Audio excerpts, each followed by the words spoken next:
Mis hermanos y amigos de las redes sociales, nos encontramos aquí en la iglesia, aquí en Guatemala, obviamente, y estamos acompañados del pastor Artemio Silva.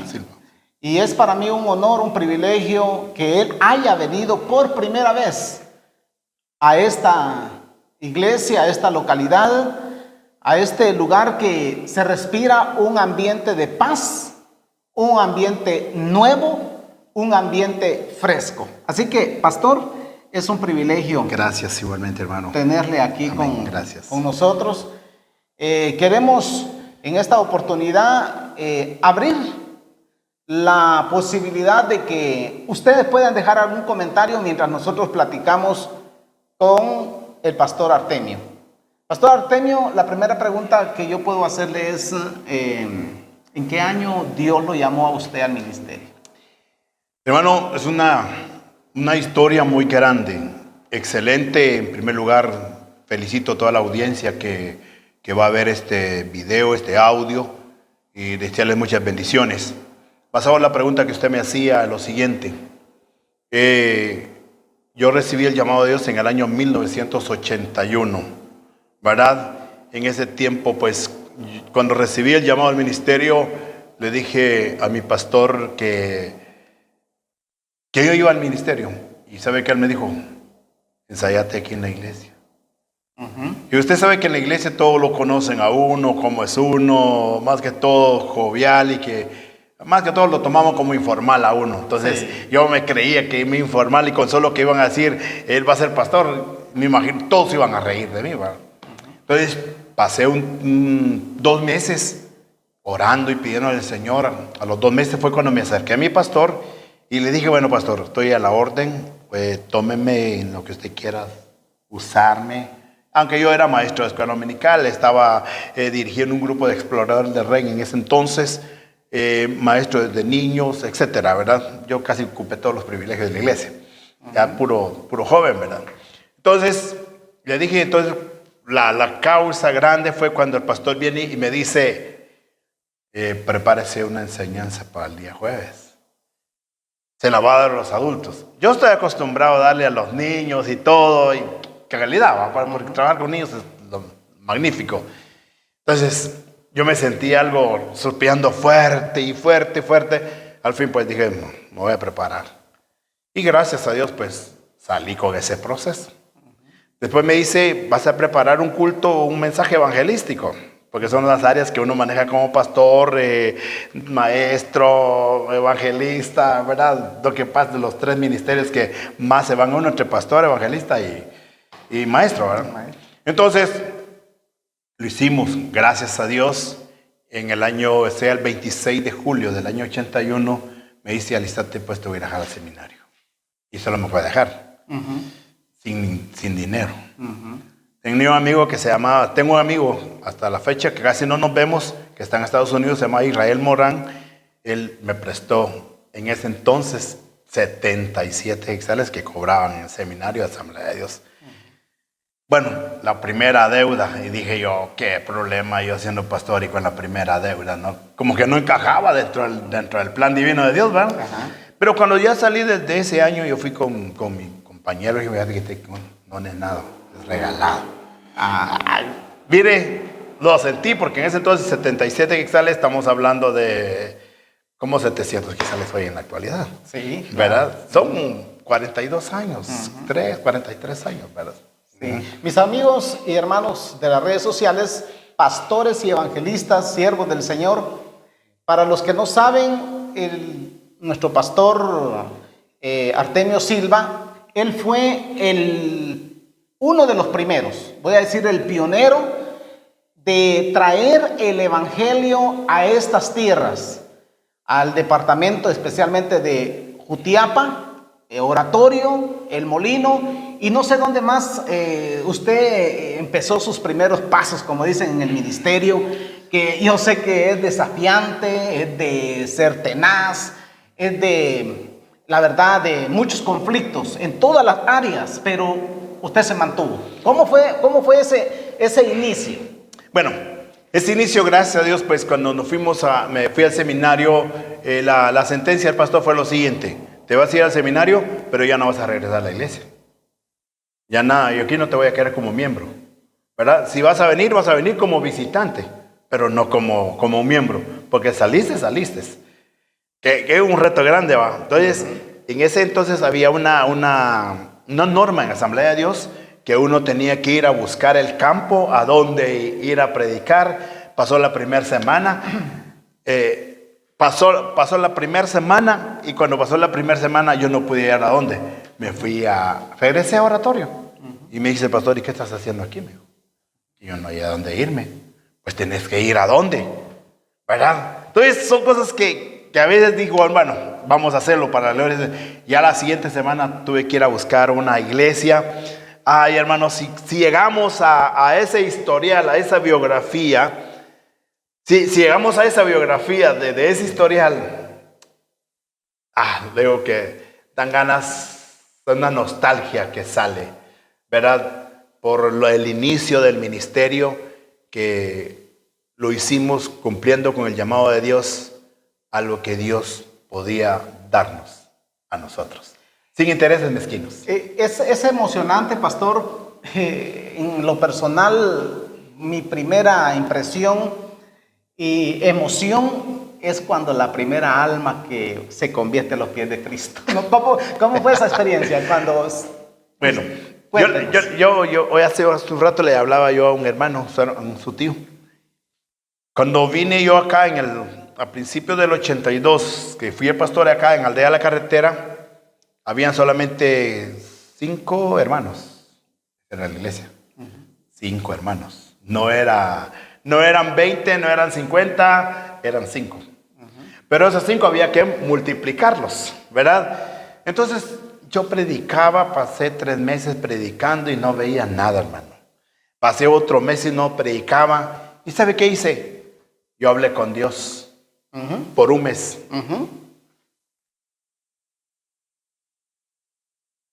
Aleluya. Perdón. Yo hablé con Dios por un mes. Y cuando hablé con Dios por un mes, ¿cuál era mi petición? Señor, si aquí a un mes yo no veo un alma que haya sanado, un alma que no haya sido bautizada en el Espíritu Santo, un alma que no haya reconciliado y un alma que no haya aceptado a Cristo, me voy de regreso a mi casa.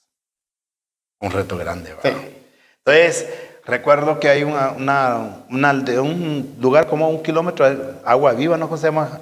¿Verdad? Siempre aquí en la misma carretera. Había una familia que estaban totalmente graves, hermano. Yo lo tengo como que ayer fue, graves. Y me fui a hablarles y les dije cuál era el motivo que ellos estaban haciendo, así, todo. Entonces, cuando de repente viene uno: yo quiero aceptar a Cristo.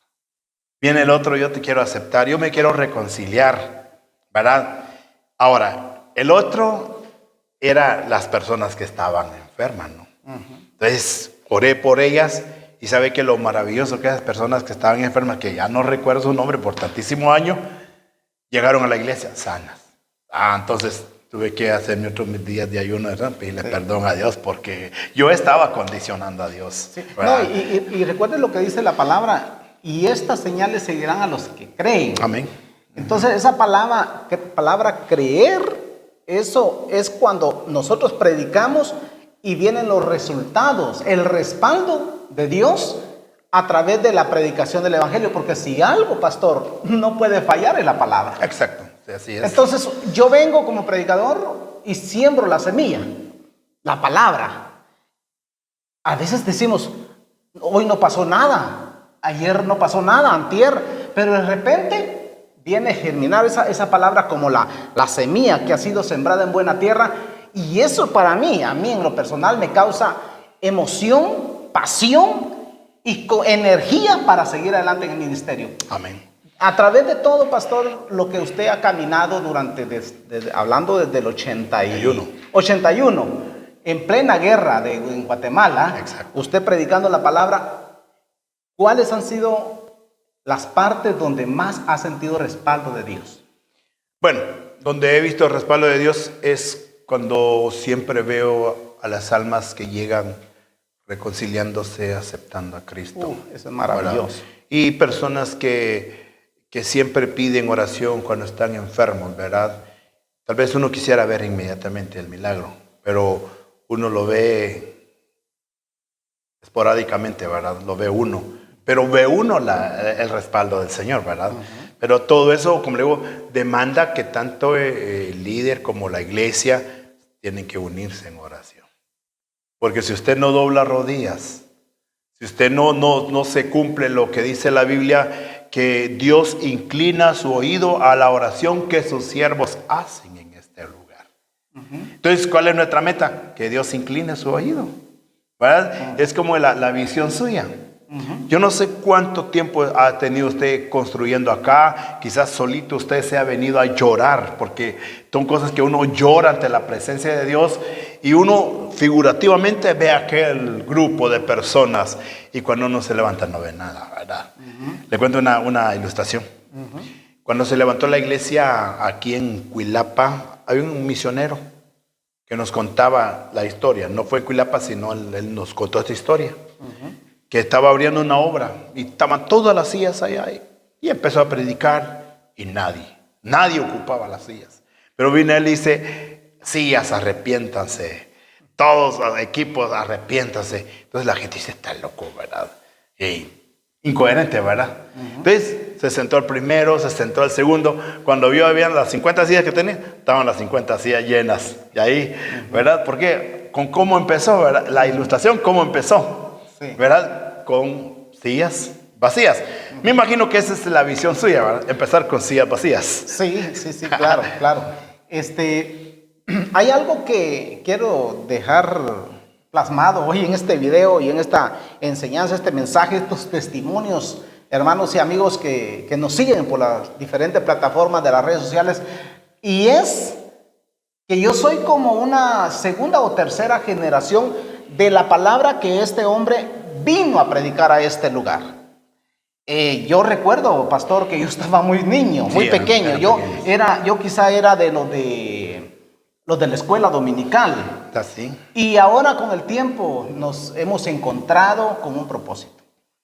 Entonces aquí nosotros tenemos un plan, tenemos una visión, tenemos tareas asignadas por Dios de trabajo para este lugar, de restauración, de renovación, de avivamiento, de derramamiento del Espíritu. Tenemos que provocar que eso suceda.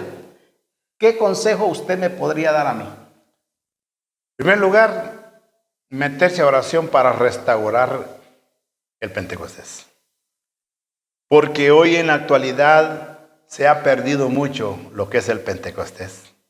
Se ha perdido lo que la iglesia primitiva, donde miraba milagros, derramamiento del Espíritu Santo, como cuando dice Hechos capítulo 2, verso 24 en adelante, y la iglesia tuvo gran temor, y sobrevino gran temor sobre ellos. ¿Por qué? Porque habían manifestaciones, y esas manifestaciones se dieron, ¿por qué? Porque ellos se reunían en las casas, se reunían enseñando, se reunían a comer también. Porque comían, partían el pan los unos con los otros, ¿verdad? Pero sobre todo, a orar, ¿verdad? Y cuando eso vio, entonces ya más adelante Dios vino a producir el mensaje del Señor. ¿Sabe cuál es el reto? Y que de todos los años que tengo el ministerio, que son 40 y pico de años, es que, digo yo, no hay ni un Pedro en toda Guatemala. Entonces, para empezar usted, no hay ningún Pedro en toda Guatemala. ¿Por qué? Pedro con un mensaje se convirtieron 3,000 personas. En su segundo mensaje, 5,000 personas.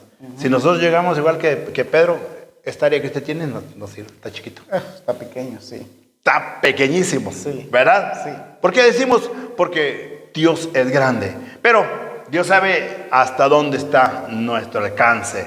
Y como lo bonito, hermanos, que podemos hacer como consiervos es saber que la obra no es suya, no es mía, sino que es de Dios. Sí, sí. Nosotros nos hemos dado la tarea en construir esta obra aquí, pero no sin antes también agradecer y darles el mérito aquellas personas que han contribuido, quizá tal vez no económicamente, pero sí en oración, han contribuido apoyándome, ayudándome, aconsejándome. Incluso tengo que agradecerle también a los albañiles, a las personas que han tenido parte en la dirección de la construcción del templo. Y quiero agradecer de todo corazón a todos los que nos han apoyado. Y yo estoy seguro que los próximos años que vienen van a ser años que van a marcar un antes y un después. Porque Dios es un Dios de oportunidades. Entonces, pastor, yo estoy muy contento y muy agradecido con Dios, primeramente. Segundo, con usted, que vino a sembrar la semilla, la palabra, que vino a dejar los primeros creyentes, los primeros cristianos, los primeros bautizados. No sé si logró bautizar a algunos. Sí. Pero mire, la palabra no ha quedado o no ha caído en mala tierra. Ha caído en buena tierra. Y quizá algunos de los que estuvieron al principio, porque ya algunos se fueron con el Señor, ya se desaparecieron, pero quedamos nosotros. Y yo quiero hacer un llamado en esta oportunidad a aquellos pastores que están pasando un momento difícil, porque momentos difíciles tenemos todos. Pero hay un momento en el que uno se desanima, se desalienta. Hay evangelistas que no tienen un lugar donde predicar. Se les han cerrado puertas en algunos movimientos en los cuales dicen, incluso el día de hoy me llamó un evangelista de Honduras y me llamó y me dice: Pastor Hugo, le estoy llamando por esto y esto. Y yo traté, pastor, de darle una solución a su pequeño problema, porque uno ya ha superado grandes problemas. Entonces, cuando ve el problema de otro, yo lo veo pequeño. Entonces, yo quiero hacer un llamado a esos pastores, evangelistas, siervos del Señor, que de repente tienes el llamado, pero no tienes el respaldo, no tienes ¿cómo podemos decir? El respaldo que un hombre te puede dar, o un concilio, una iglesia te puede dar. ¿Qué palabra le podemos dar a esas personas desanimadas? Porque nos pasa de todo, pastor. Lamentablemente se dan todos esos casos, ¿verdad? Lo que yo puedo decir es que empiecen a depender de Dios. La clave es depender de Dios. Porque si yo voy a depender de la persona que porque tiene dinero o porque no tenga dinero o porque me va a dar tanto, porque voy a ir a predicar esto y el otro, es cuando nadie me da nada. Pero quien recompensa el ministerio es Dios. Sí. Si usted como evangelista va a depender, pues hay donde ir a predicar, están las calles, están los parques, están los mercados, ¿verdad? Que cuesta, aunque sea pulmón abierto, ¿verdad? Sí. ¿Qué vale eso? El equipo 3 en 1, digo yo, predicando lo que hacía los 70, ajá, que iban de 2 en 2. ¿Cuál era el mensaje que ellos daban? El reino de los cielos se ha acercado. Ese era un gran mensaje. Sí. No era bla, bla, bla, no. El reino de los cielos se ha acercado. Y cuando regresaron ellos, comentando que lo había visto y todo, y se llegaron a Jesús y le dijeron: Jesús, ¿qué le dijo Jesús? ¿Lo felicitó? No, les dijo: esto solamente sale con oración y ayuno. Los mandó a ayunar y a orar otra vez. Sí. Sí. Entonces, esto es lo que tenemos que hacer nosotros los pastores cuando nos encontramos de esta manera. Yo lo he hecho en momentos así, porque no cree que todo lo tiene uno en el cielo. No. Pasa unos momentos que tiene que doblar rodillas, puede ser 2 horas, puede ser 3 horas, puede ser 3 días, qué sé yo. Y cuando uno siente, tiene la gracia de Dios y el poder del Señor, la unción de Dios. Por ejemplo, ahorita yo no estoy por una casualidad aquí. No. De verdad, yo no estoy por una casualidad. Y cuando me contaba a Julio, porque era una de las personas chamaquitos que andaban conmigo, ¿verdad? Digo yo, y me contaba sobre su visión. Está bien, calidad. De admirarlo, porque no cualquiera se somete a eso, ¿verdad? Esas son las obras que Dios quiere hacer sobre todo. Y sobre todo antes de seguir, ¿cuál es su visión por este lugar? Bueno, tenemos, como dije, varios planes, varias metas. Dentro de ellas está, después de terminar, creo, ya el trabajo de construcción, vamos a entrar en el plan evangelístico. Entonces Dios nos ha dado la capacidad, voy a decir, de trabajar en la radio. Entonces vamos a abrir un programa, esté muy pendiente porque vamos a abrir un programa en la radio. Posiblemente sea de 1 hora para empezar, luego seguirán 2 horas, 3 horas y el tiempo que Dios nos dé, nos permita. Tenemos lo de la radio, vamos a tomar muchas herramientas. Luego vamos a tomar lo que es el evangelismo casa por casa. Vamos a ir a ver dónde está la necesidad, dónde podemos ayudar, dónde podemos aportar, ver las personas que están, porque hay gente enferma espiritualmente que necesitan alguien que le lleve la palabra, que les sustente. Luego queremos, pastor, si Dios nos lo permite, levantar un grupo de alabanza. Así que un llamado para los músicos también. Queremos levantar un grupo de alabanza. Un bajista, un tecladista, un director de música, etcétera. Luego queremos discipular. El trabajo del discipulado es algo que no puede faltar en una iglesia. ¿Por qué el discipulado? Porque Jesús dijo, id y hacer discípulos a todas las naciones. ¿Por qué es necesario levantar discípulos? Porque Jesús lo hizo. Número 1, Jesús lo hizo. Número 2, Jesús no escogió discípulos de Juan, ni discípulos de los fariseos. Jesús escogió sus propios discípulos. Así que cada persona le es asignada a cierto pastor para que trabaje con él, para que estén a su alrededor y le ayuden en el ministerio, para ser empoderados. Y de esa manera, el día, pastor, que nos toque partir, porque un día se nos va a llegar, el día que a nosotros nos toque partir de la tierra, dejemos a alguien, dejamos discípulos formados, enseñados. Entonces, así como lo hizo el Señor, entonces nos vamos y alguien se tiene que quedar aquí en la tierra. Y luego vamos a seguir, ¿verdad?, con lo que es ya el establecimiento de las reuniones en los hogares, el evangelismo. Yo le he llamado, pastor, altares de oración en la ciudad. Así que, mis hermanos y amigos, es de prepararse para lo que viene, porque sin duda el poder del Espíritu Santo va a ser visible y palpable en todos los rincones de Guatemala. Y no solo en Guatemala, quizás traspasará fronteras con todo lo que Dios irá a hacer, ¿verdad? Entonces es parte, pastor, de lo que Dios nos está llamando a hacer, ¿verdad? Y bueno, y si el Señor permite que vayamos a otros países a compartir, a enseñarles o aportar algo con otros siervos del Señor, pues con mucho gusto lo vamos a hacer. Amén. Así es. Sí, bajo lo que usted decía, pues qué bonito restaurar el altar. Sí. ¿Verdad? Cuando hablamos de restaurar el altar, qué belleza, ¿no? Como cuando Elías restauró el altar que se encontraba solo. ¿Y estaba solo? No estaba solo. No, entonces Dios se manifestó, le dijo que restaurara el altar. Y cuando él restauró el altar, sus palabras fueron tan sencillas, prácticas, que tocaron el corazón de Dios. ¿Y qué mandó Dios? Fuego. Consumió el holocausto.